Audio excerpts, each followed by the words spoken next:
ദൈവനാമം വാഴ്ത്തപ്പെടുമാറാണ്. ദൈവത്തിൻ്റെ കൃപയാൽ ആശ്വാസനാഥം എന്ന ശുശ്രൂഷയുടെ 65-ാമത്തെ സെക്ഷനിൽ പ്രവേശിക്കാനായിട്ട് ദൈവം നമ്മെ സഹായിച്ചതോർത്ത് ഞാൻ ദൈവത്തെ സ്തുതിക്കുന്നു, സ്തോത്രം ചെയ്യുന്നു. നിങ്ങൾക്ക് എല്ലാവർക്കും കർത്താവായ യേശു ക്രിസ്തു നാമത്തിൽ സ്നേഹം അറിയിക്കുകയാണ്. നിങ്ങൾ നൽകുന്ന പ്രോത്സാഹനത്തിന്, സഹകരണത്തിന്, പ്രാർത്ഥനയുടെ പിൻബലത്തിന് നന്ദി പറയുന്നു. ദൈവം നിങ്ങൾ എല്ലാവരെയും ധാരാളമായി അനുഗ്രഹിക്കുമാറാകട്ടെ. നമ്മളിന്ന് ധ്യാനിക്കുന്ന വചനം ഉൽപ്പത്തി പുസ്തകം 8-ാം അധ്യായം 1-ാം വാക്യമാണ്. ദൈവം നോഹയെ ഓർത്തു. അപ്പം നമ്മെ ഓർക്കുന്ന ഒരു ദൈവത്തെക്കുറിച്ച് പറയാൻ ഞാൻ ആഗ്രഹിക്കുന്നത്. നമ്മെ ഓർക്കുന്ന ദൈവം. നോഹയുടെ കാലഘട്ടം നമുക്കറിയാം. ജനമെല്ലാം ദൈവിക വ്യവസ്ഥ വിട്ട് ജീവിക്കുന്ന കാലഘട്ടം. അനീതിയാൽ ദൈവത്തെ കോപിപ്പിക്കുന്ന ഒരു കാലഘട്ടം. ദൈവകോപത്തിന് പാത്രങ്ങളായ ജനത്തെ ദൈവം മുടിപ്പിക്കാനായിട്ട് തീരുമാനിച്ചൊരു കാലഘട്ടം. നോഹയ്ക്ക് യഹോവയുടെ കൃപ ലഭിച്ചു. നോഹയോട് ദൈവം കൽപ്പിച്ച പോലെ നോഹ പ്രവർത്തിച്ചു. അവൻ ആ പെട്ടത്തിൽ കയറി രക്ഷപ്പെട്ടു. ജലപ്രളയമുണ്ടായി. അവസാനം അനീതി ചെയ്ത ജനമെല്ലാം നശിച്ചു പോകാനിടയായി തീർന്നു. ഈ നോഹയുടെ പെട്ടകം ഒരു പർവ്വതത്തിൽ ഉറച്ചു. അങ്ങനെ വീണ്ടും ഒരു ഇതും തുടങ്ങുകയാണ്. ഓളപ്പരപ്പിൽ അങ്ങോട്ടും ഇങ്ങോട്ടും ആടി നടന്നതായ ഉലഞ്ഞതായ ഈ പെട്ടകത്തിലുള്ള നോഹയെ ദൈവം ഓർക്കുവാനിടയായിത്തീർന്നു. കഷ്ടങ്ങളുടെയും പ്രയാസങ്ങളുടെയും പ്രതികൂലത്തിൻ്റെയൊക്കെ നടുവിൽ നിങ്ങളായിരിക്കുമ്പോൾ എന്നെ ഓർക്കുവാനോ, എന്നെ ആശ്വസിപ്പിക്കുവാനോ, സഹായിക്കുവാനോ ആരുമില്ല എന്ന് വന്നേക്കാം. അതിനൊരു കാര്യം പറയാൻ ആഗ്രഹിക്കുന്നു. എന്നെ ഓർക്കുന്ന ദൈവമുണ്ട്. ദൈവം നോഹയെ ഓർത്തു. പലരും നമ്മെ മറന്നുപോകും. നമ്മുടെ നന്മ അനുഭവിച്ചവർ പോലും, നമ്മൾ സഹായിച്ചവർ പോലും, നമ്മൾ വളർത്തിക്കൊണ്ടുവന്നവർ പോലും ഒരു കഷ്ടം ഉണ്ടാകുമ്പോൾ മറന്നു പോവുകയോ കണ്ടിട്ടും കാണാത്തവരെ പോലെ ഓടിപ്പോവുകയോ ചെയ്തേക്കാം. പക്ഷെ ദൈവത്തിൻ്റെ പേരിൽ ഇന്നെ ഓർക്കുന്ന ദൈവമുണ്ട്. ചിലർ മറന്നുപോയി, ചിലർ സ്നേഹിക്കുന്നില്ല, ചിലർ കരുതുന്നില്ല, രാശിപ്പെടുകൊണ്ട് ആവശ്യമൊന്നുമില്ല. ദൈവം നിന്നെ സ്നേഹിക്കുന്നു, ദൈവം നിനക്ക് വേണ്ടി കരുതുന്നു. ആ ഒരു വിശ്വാസം നിന്നോട് എപ്പോഴും ഉണ്ടാകട്ടെ. ദൈവം നോഹയെ ഓർത്തു. ഓളപ്പരപ്പിൽ ഉലഞ്ഞു നടന്നതായ പെട്ടകത്തെ ഒരു പർവ്വതത്തിൽ ഉറപ്പിക്കാനിടയായി തീർന്നെങ്കിൽ, അതിനുവേണ്ടി അവരെ ഓർത്തെങ്കിൽ, എൻ്റെ ജീവിതാനുഭവങ്ങൾ ഒരു പക്ഷേ ഓളപ്പരപ്പിൽ ഓളത്തിനനുസരിച്ച് അങ്ങോട്ടും ഇങ്ങോട്ടും ഉലഞ്ഞു കിടക്കുന്ന ഒരു ചെറുപടകാണെങ്കിൽ ശുഭതുർമ്മത്ത് അണയ്ക്കുവാൻ ദൈവത്തിന് കഴിയും. നിന്നെ ഓർക്കുന്ന ഒരു ദൈവമുണ്ട്. ഉൽപ്പത്തി പുസ്തകം 19-ാം അധ്യായം 29-ാം വാക്യം പഠിക്കുമ്പോൾ ദൈവം അബ്രഹാമിനെ ഓർത്തു എന്ന് പറയുന്നുണ്ട്. അബ്രഹാം ദൈവത്തെ ഭയപ്പെട്ടും ദൈവത്തെ അനുസരിച്ചും ദൈവത്തെ വിശ്വസം ജീവിച്ച വ്യക്തിയാണ്. ദൈവം പറഞ്ഞ കാര്യങ്ങളെ ചോദ്യം ചെയ്യാതെ ജീവിച്ചൊരു വ്യക്തിയാണ്. അബ്രഹാമിൻ്റെ ജീവിതത്തിലെ ഏറ്റവും വലിയ സങ്കടം ഉള്ളത് തനിക്ക് സ്വന്തമായിട്ടൊരു കുഞ്ഞുണ്ടായിരുന്നില്ല എന്നുള്ളതാണ്. എന്നാൽ ദൈവം അവനെ ഓർക്കുവാനിടയായിത്തീർന്നു. നീ ദൈവത്തെ ഭയപ്പെട്ടും ദൈവത്തെ വിശ്വസിച്ചും ദൈവത്തെ അനുസരിച്ചും ജീവിക്കുന്ന വ്യക്തിയാണെങ്കിൽ മനുഷ്യൻ നിന്നെ മറന്നാലും ദൈവം നിന്നെ മറക്കുകയില്ല. അതുകൊണ്ട് കർത്താവിൽ നിങ്ങളുടെ പ്രയത്നമൊന്നും വ്യർത്ഥമല്ലാന്ന് മനസ്സിലാക്കി നിങ്ങൾ നിങ്ങളുടെ കർത്താവിൻ്റെ വിലയിൽ വർദ്ധിച്ചു പറയണം. ദൈവത്തെ സേവിക്കുന്നത്, ദൈവത്തെ ആരാധിക്കുന്നത് ഒരു നഷ്ടക്കച്ചവടമൊന്നുമല്ല. നിങ്ങൾ കഴിഞ്ഞ കാല ഭക്തന്മാരുടെ ചരിത്രങ്ങളെടുത്ത് പഠിച്ചു നോക്ക്. ഉടുതുണിക്ക് മറുതുണിയില്ലാതെ ജീവിച്ച ഒരുപാട് പേരുണ്ട്. ഒരു നേരത്തെ ആഹാരത്തിന് വകയില്ലാതെ ജീവിച്ച ഒരുപാട് പേരുണ്ട്. അവരുടെ കഷ്ടതയിലും ആ ദാരിദ്ര്യത്തിലൊക്കെ ദൈവത്തെ സേവിച്ചതിനാൽ പിൽക്കാലങ്ങളിൽ അവരെയും അവരുടെ തലമുറകളെയും അനുഗ്രഹിച്ചതായ ഒരുപാട് അനുഭവ സാക്ഷ്യങ്ങൾ പറയാൻ കഴിയും. ഒരുപാട് അനുഭവ സാക്ഷ്യം. വ്യക്തിപരമായ എൻ്റെ ജീവിതത്തിലും ദൈവിക കരുതലും ദൈവിക അനുഗ്രഹങ്ങളും പ്രാപിച്ച എൻ്റെ ഒരുപാട് സാക്ഷ്യങ്ങൾ പറയാൻ കഴിയും. ഞങ്ങളുടെ കഴിഞ്ഞ കാലാനുഭവം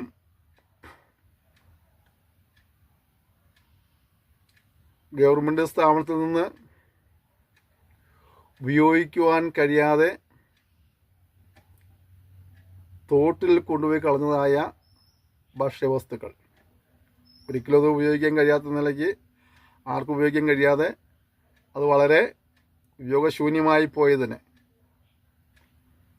അഴുക്കുകൾ ഒഴുകുന്ന തോട്ടിൽ കൊണ്ടുപോയി കൊട്ടിയെടുത്തുനിന്ന് ആ കേടുപിടിച്ച ഉപയോഗശൂന്യമായ ഭക്ഷ്യവസ്തുക്കൾ ആരും കാണാതെ ഇട്ടത്ത് പോയി വാരിയെടുത്ത് കൊണ്ടുവന്ന് ഞങ്ങൾ വീട്ടിൽ കഴിച്ച അനുഭവങ്ങൾ ഉണ്ടായിട്ടുണ്ട്. എന്നാൽ ദൈവത്തിൻ്റെ കൃപയാൽ ദൈവത്തെ അറിയുവാൻ, ദൈവത്തെ സേവിപ്പാൻ, അവൻ്റെ വില ചെയ്യുവാനായിട്ടൊക്കെ ദൈവം അവൻ്റെ കൃപയാൽ ഞങ്ങൾക്ക് അവസരങ്ങൾ ഒരുക്കി. ഉടുതുണിക്ക് മറുതുണിയില്ല എന്ന് അക്ഷരാർത്ഥത്തിൽ പറയുന്ന അനുഭവങ്ങൾ ഉണ്ടായിട്ടുണ്ട്. അത് ദൈവം അവിടെ നിന്നൊക്കെ സ്ഥിതികൾക്ക് ഭേദം വരുത്തി, അവസരങ്ങൾക്ക് മാറ്റം വരുത്തി ഞങ്ങൾ അനുഗ്രഹിക്കാനിടയായിത്തീർന്നു. ഇത് എൻ്റെ ഒരാളുടെ സാക്ഷ്യമല്ല. നൂറുകണക്കിന്, ആയിരക്കണക്കിന്, പതിനായിരക്കണക്കിന്, ലക്ഷക്കണക്കിന് ഭക്തന്മാർ പറയുന്ന സാക്ഷ്യങ്ങൾ ഇതൊക്കെ തന്നെയായിരിക്കും. ഓർക്കുന്ന ദൈവമുണ്ട്. ഉൽപ്പത്തി 21:1 അവൻ സാറയെ ഓർത്തതും കാണുന്നുണ്ട്. സാറ അവളുടെ ജീവിതത്തിലും ചില ശൂന്യതകളുണ്ടായിരുന്നു. ആ ശൂന്യതകൾ അനുഭവിക്കുന്ന വ്യക്തി എന്ന നിലയിൽ നിന്ദാപാത്രമായും പരിഹാസ വിഷയമായൊക്കെ മാറിയ അനുഭവം ഉണ്ടായിരുന്നു. എന്നാൽ ദൈവം ആ സാറയെ ഓർത്ത് അവളുടെ അവസരകൃത മാറ്റം വരുത്തിയെങ്കിൽ ആ ദൈവം ഇന്നും ജീവിക്കുന്ന നിന്നെയും ഓർക്കുവാൻ വിശ്വസ്തനാണ്. ദൈവം റാഹേലിനെ ഓർത്തു എന്ന് ഉൽപ്പത്തി 30:22 കാണുന്നുണ്ട്. ദൈവം റാഹേലിനെ ഓർത്തു. നാം വചനം പഠിക്കുമ്പോൾ ഓരോ തലമുറയിലും ഓരോരുത്തരും ദൈവം ഓർക്കുന്നുണ്ട്. അവരുടെ കഷ്ടതകളെ ദൈവം ഓർക്കുക, എന്നിട്ടോ അവരെ വിടുവിക്കുക, അവരെ അനുഗ്രഹിക്കുക, അവരുടെ സ്ഥിതികൾക്ക് ഭേദം വരുത്തുക. അങ്ങനെയെങ്കിൽ ആ ദൈവം ഇന്നും ജീവിക്കുന്നുണ്ട്. അവൻ ദൈവം നിന്നെ ഓർക്കുന്ന ദൈവമാണ്. ഓർത്താൽ എൻ്റെ കഷ്ടതകൾക്കെല്ലാം മാറ്റമുണ്ടാകും, എൻ്റെ അവസ്ഥകൾക്ക് മാറ്റമുണ്ടാകും, എൻ്റെ സ്ഥിതികൾക്ക് ഭേദമുണ്ടാകും. പിശാച് ഒന്നും പറയില്ലെന്ന് പറയും, സാഹചര്യങ്ങൾ പറയില്ലെന്ന് പറയും, പക്ഷേ ദൈവത്താൽ മാറ്റമുണ്ടാകും. അവൻ റാഹേലിനെ ഓർത്തു. നമ്മൾ 1 ശമൂവേൽ 1 വാക്യം പഠിക്കുമ്പോൾ ദൈവം ഹന്നയെ ഓർത്തെന്ന് കാണാൻ കഴിയുന്നുണ്ട്. ഹന്നയ്ക്കൊരു കുഞ്ഞുണ്ടായിരുന്നില്ല. ആ ഒറ്റ കാരണം കൊണ്ട് പെനീന അവളെ എപ്പോഴും ഇങ്ങനെ നിന്ദിച്ചുകൊണ്ടേയിരിക്കും, വേദനിപ്പിച്ചുകൊണ്ടേയിരിക്കും, മുറിപ്പെടുത്തിക്കൊണ്ടേയിരിക്കും. സഹിക്കാൻ പറ്റാതായപ്പോൾ പുള്ളിക്കാരി പോയിട്ട് ആലയത്തിൽ പോയി കരഞ്ഞ് പ്രാർത്ഥിക്കുന്നുണ്ട്. അവൾ വേദനയുടെ ആഴം അടുത്ത പുരോഗതിന് പോലും മനസ്സിലായില്ല. പക്ഷേ ദൈവം എന്ത് ചെയ്തു? ഹന്നയെ ഓർത്തു. കുറച്ച് നാളുകൾ കഴിഞ്ഞപ്പോൾ ഹന്ന ഏത് വിഷയത്തിലാണോ ഭാരപ്പെട്ട് കരയുകയും പ്രാർത്ഥിക്കുകയും ചെയ്തത്, ആ പ്രാർത്ഥനയുടെ മറുപടിയുമായിട്ട് ഹന്ന ആ ദേശത്ത് നടക്കുകയാണ്. ഏതാലയത്തിലാണോ ഏറ്റവും സങ്കടത്തോടെ ഒന്ന് കരഞ്ഞത്, അവിടെ ഉള്ള പ്രാർത്ഥനയുടെ മറുപടിയുമായിട്ട് ഹന്ന വരികയാണ്. പ്രിയപ്പെട്ടവരെ, നിങ്ങളിന്ന് ഭാരപ്പെട്ട് കരയുന്ന വിഷയത്തിന് മറുപടിയുമായിട്ട് നാളുകളിൽ ദേശത്ത് നടപ്പാൻ ദൈവത്തിനൊക്കെ അവസരമൊരുക്കും. നിന്നെ നിന്നിച്ചവരുടെ നടുവിൽ, പരിഹസിച്ചവരുടെ മുമ്പിൽ, ഒറ്റപ്പെടുത്തിയവരുടെ നടുവിൽ ദൈവത്തിൽ നിന്ന് പ്രാപിച്ച നന്മയുമായിട്ട് നടക്കുവാൻ ദൈവത്തിനൊക്കെ അവസരമൊരുക്കുമെന്ന് ദൈവത്തിൻ്റെ പരിശുദ്ധാത്മാവ് ഈ വചനങ്ങളെ നമ്മൾ ഓർമ്മിച്ചുകൊണ്ടിരിക്കുകയാണ്. പുറപ്പാട് 2:24 പഠിക്കുമ്പോൾ ദൈവിക വാഗ്ദത്തങ്ങൾ ദൈവം ഓർത്തെന്ന് കാണുന്നുണ്ട്. നമ്മോട് പറഞ്ഞ വാഗ്ദത്തങ്ങൾ ദൈവം ഓർക്കും. ഓർത്താലോ അത് പാലിക്കും. ഇതിന് മറിയൊന്നുമില്ല. നമുക്കാ മറവി. അഞ്ച് ദിവസങ്ങൾക്ക് ഒരുപാട് മറവിൽ വെക്കുന്ന മനുഷ്യനാണ്. പല കാര്യങ്ങളും മറന്നു പോകുന്നു. ദൈവത്തിനാ മറവിയൊന്നുമില്ല. ദൈവം ഓർക്കും. നമ്മളുടെ വാഗ്ദത്തങ്ങളെല്ലാം ഓർക്കും. എന്നോട് പറഞ്ഞ വാഗ്ദത്തങ്ങളുണ്ടല്ലോ, ചില വർഷങ്ങളായിട്ടുണ്ടാകാം, ചിലത് മാസങ്ങളായിട്ടുണ്ടാകാം, ചില പതിറ്റാണ്ടുകൾക്ക് അപ്പുറം പറഞ്ഞ കാര്യമായിരിക്കാം. ഡോൺ വറി, ദൈവം അത് ഓർക്കുന്നുണ്ട്. അതുകൊണ്ട് സമയമാകുമ്പോൾ വചനം വായിക്കുന്നില്ലേ, ദർശനത്തിനൊരു അവധി വെച്ചിരിക്കുന്നു, സമാപ്തിയിലേക്ക് ബന്ധപ്പെടുന്നു, കാലം കഴിഞ്ഞാൽ വരും നിശ്ചയം ജീവിതം സംഭവിക്കാൻ ഇടയായിത്തീരും. അപ്പോൾ ദൈവം നമ്മെക്കുറിച്ച് ഓർക്കുമ്പോൾ നാം ഓർക്കേണ്ട ചില കാര്യങ്ങളുണ്ട്. നമ്മൾ ദൈവം ഓർക്കുന്ന കാര്യങ്ങൾ പറഞ്ഞിട്ടുണ്ട്. നമ്മൾ ഓർക്കേണ്ട ഒരു കാര്യങ്ങളുണ്ട്. എന്തൊക്കെയാണെന്ന് അറിയാമോ? രാജാക്കന്മാരുടെ പുസ്തകം 2-ാം പുസ്തകം 20:3 വായിക്കുന്നത് ഇങ്ങനെയാണ്: യഹോവേ, ഞാൻ വിശ്വസ്തയോടും ഏകാഗ്ര ഹൃദയത്തോടും കൂടത്തിന് മുമ്പിൽ നടന്ന് നിനക്ക് പ്രസാദമുള്ളത് ചെയ്തിരിക്കുന്നുവെന്ന് ഓർക്കണമേ.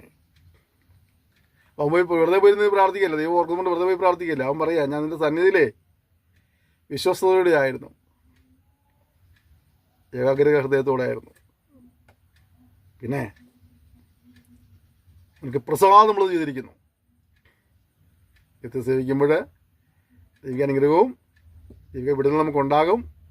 നാം ദിവസം എങ്ങനെയായിരിക്കണം? വിശ്വസ്തയോടെ ദൈവത്തെ സേവിക്കണം. ഏകാഗ്ര ഹൃദയത്തോടെ, അചഞ്ചലമായ ഹൃദയത്തോടെ ദൈവത്തെ സേവിക്കണം. ദൈവത്തിന് പ്രസാദമുള്ളത് ചെയ്യണം.